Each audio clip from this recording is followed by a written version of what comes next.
first, I think there's one thing we need to get out of the way. And you all must know that my dad is not the man we all think he is. He had a rather shady past that just not too long ago he shared with my sister Christy. He robbed a store once with his older brother, Phil, and he almost got away with it. He was lucky, though. He didn't spend any time in jail.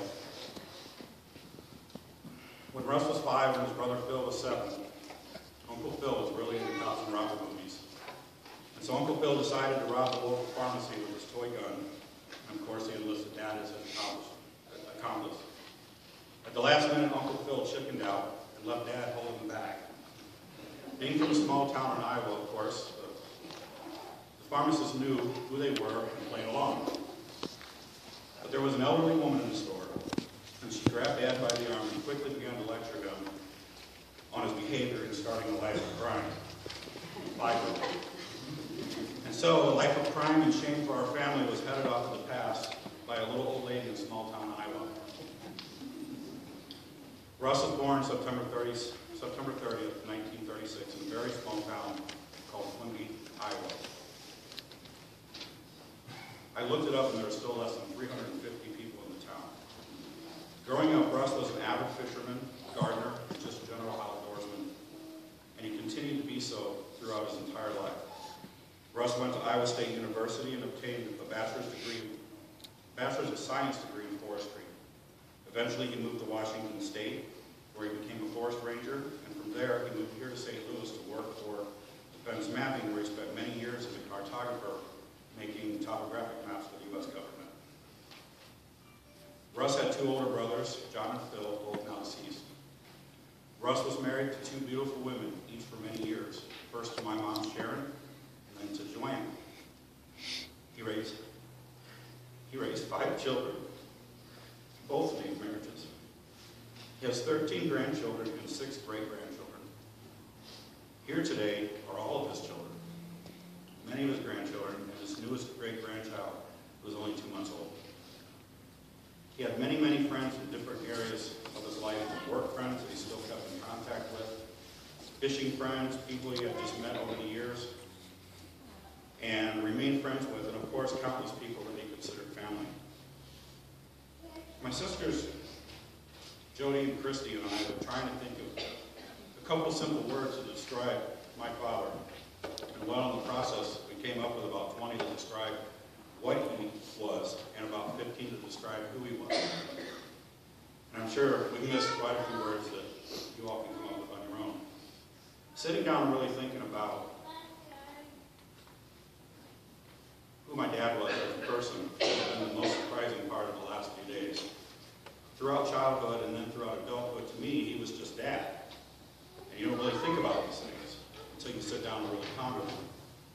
And in the course of doing that, I had come to realize that my dad truly was an incredible man that had many, many talents and wore many hats and impacted a lot of people throughout his life.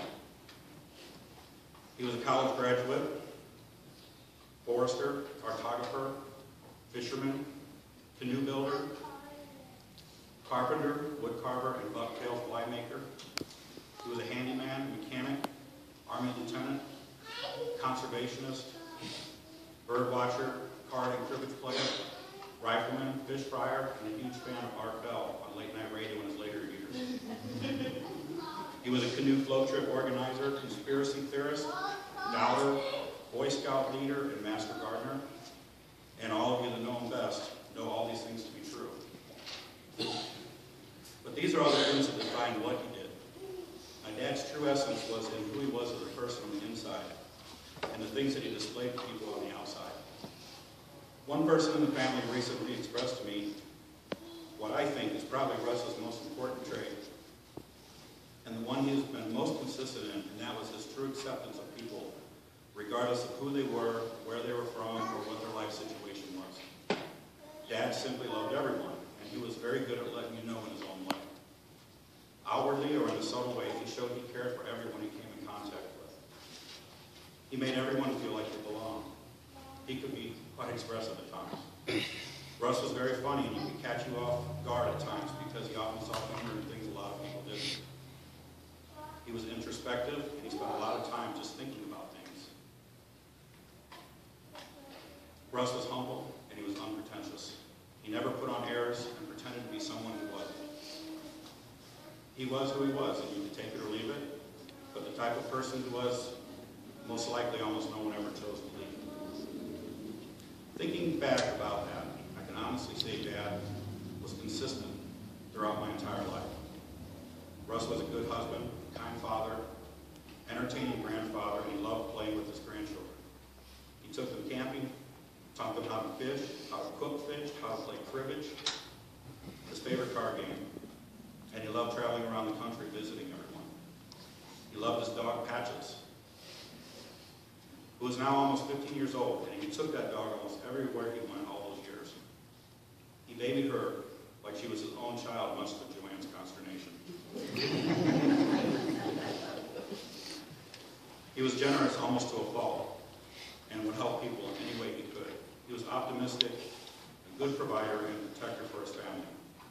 I know with my experience he never told me what to do, but found ways to help me figure it out for myself if I had a problem. He was nurturing. His favorite song of all time, at least I believe it was Goober Peas by his favorite artist, Burl Ives. And so I'm going to ask that we all stand and sing Goober Peas in his honor.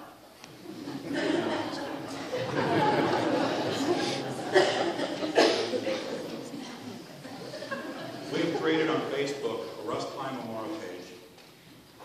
This page was created by his children so that his friends and family can share thoughts, musings, photos, and memories of him.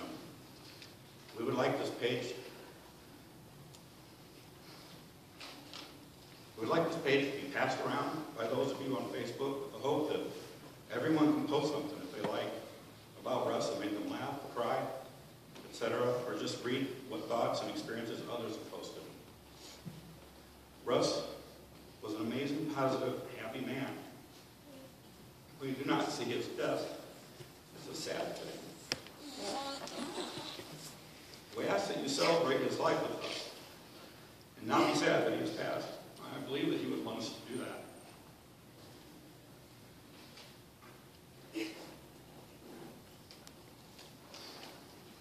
Of all the time of the year, we think that Thanksgiving is probably the most appropriate time for him to pass. Dad was, most of all, grateful for what had been given to him by God. He was thankful for all of it. And I'm thankful that he was around for a long time to give us all his own gift, and that is the gift of self. To be a part of all our lives, to teach us what he could teach, to have a positive impact on all of us, and do all that without even trying. He just was. I think Dad finally in the end had figured it all out, but what it means to be alive, and that is to love everyone, and give yourself to everyone unconditionally, and receive all that life has to offer, and that I think he certainly did. The last thing I want to share is what he shared with the immediate family in the evening before he passed. The family gathered around his bed. He said, "I've lived a good, long life. I believe in the hereafter, and I think I've been pretty lucky." Thank you. Can we all rise for the doxology? Hey, all right, turn it off.